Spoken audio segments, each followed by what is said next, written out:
जमीन रो रही है, आसमान रो रहा है। गॉड्स ओन कंट्री केरला में ये क्या हो रहा है। केरला में एलिफेंट की निर्मम हत्या के बारे में सुनकर बहुत दुखी हूँ। मानवता को शर्मसार और तार तार कर देने वाली घटना हुई। पाइनएप्पल में एक्सप्लोजिव्स क्रैकर्स रखकर एक प्रेग्नेंट एलिफेंट को हथनी को खिलाया गया और उसकी हत्या कर दी गई। विराट कोहली, मेनका गांधी से लेकर कई लोगों ने इस घटना पर अपनी तीखी प्रतिक्रिया दी। पूरे देश में बहुत गुस्सा है। अपनी कविता के जरिए अपना गुस्सा और दुख प्रकट करना चाहता हूँ। मैं हूँ राहुल और आप सुन रहे हैं मेरा शो गली का गालिब। वैधानिक चेतावनी, ये कविता आपको झकझोर सकती है। कविता का शीर्षक है हाथी के हत्यारे। शुरू कर रहा हूं। हम उस भारत के लाल जहां पर शंकर पूजे जाते हैं उस भारत के लाल जहां पर कंकर पूजे जाते हैं। 12 अगस्त वर्ल्ड एलिफेंट डे के रूप में मनाया जाता है। 2019 में इसी दिन छपा एक आर्टिकल कहता है कि 113 elephants were killed in an year. हम उस भारत के लाल जहां पर शंकर पूजे जाते हैं उस भारत के लाल जहां पर कंकर पूजे जाते हैं।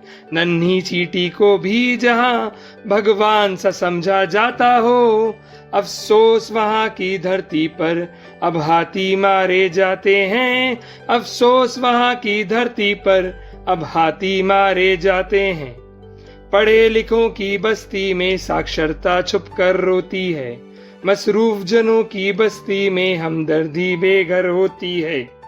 Literacy rate in 2020 is around 94% इन केरला। देश के सबसे साक्षर राज्य केरला में जब ऐसी घटनाएं होती हैं तब अफसोस, संदेह होता है कि लिटरेसी यानी कि साक्षरता का केरला में या तो डेटा गलत है या फिर लिटरेसी की परिभाषा यानी कि डेफिनेशन ही गलत है। तब कहता हूं, पढ़े लिखों की बस्ती में साक्षरता छुप कर रोती है। मसरूफ जनों की बस्ती में हमदर्दी बेघर होती है। इंसानियत का कत्ल हुए अब कई जमाने हो गए हैं। अन्याय का परचम भारी है और न्याय व्यवस्था सोती है। अन्याय का परचम भारी है और न्याय व्यवस्था सोती है। शोभा बढ़ाते हैं जो गज अनुष्ठानों की, संस्कारों की। शोभा बढ़ाते हैं जो गज त्रिशूरपूरम त्योहारों की। केरला में भी गजराज पूजनीय हैं, मंदिरों में पाए जाते हैं, पूजे जाते हैं। तब कहता हूं, शोभा बढ़ाते हैं जो गज अनुष्ठानों की, संस्कारों की। शोभा बढ़ाते हैं जो गज त्रिशूरपूरम त्योहारों की। गुरुवायूर मंदिर में जिसे विष्णु सा पूजा जाता हो, हालत बुरी क्यों कर दी फिर ऐसे मतंग मत वालों की। हालत बुरी क्यों कर दी फिर ऐसे मतंग मत वालों की। बेजुबान को मानते हो बस उपभोग की वस्तु तुम। बर्बरता के परिचायक हो कलयुग के लमस्तु तुम।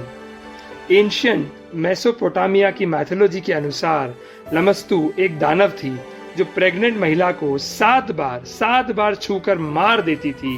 केरल की घटना पर तब कहता हूँ, बेजुबान को मानते हो बस उपभोग की वस्तु तुम। बर्बरता के परिचायक हो कलयुग के लमस्तु तुम। जिस गजराज ने तुमको व्यापार प्यार और मान दिया, अनानास में असला रखकर फिर उसको क्यों मारते तुम।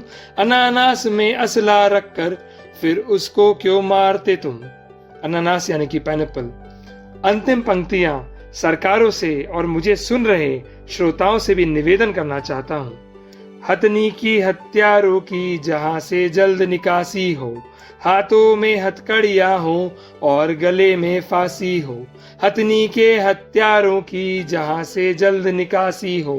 हाथों में हथकड़ियां हो और गले में फांसी हो। हथनी और उसके गर्भ की सच्ची मुक्ति तभी होगी। फांसी पर देश में जश्न मने और आतिशबाजी हो। फांसी पर देश में जश्न मने और आतिशबाजी हो। दोस्तों, सरकारों तक मेरी बात पहुंचनी चाहिए। इसीलिए इसे ज्यादा से ज्यादा लोगों तक अभी शेयर करें, बिकॉज इंसान हो या बेजुबान, #every life matters। किसी भी प्लेटफॉर्म पर सब्सक्राइब करें और सुनते रहें गली का गालिब। जय हिंद, जय भारत।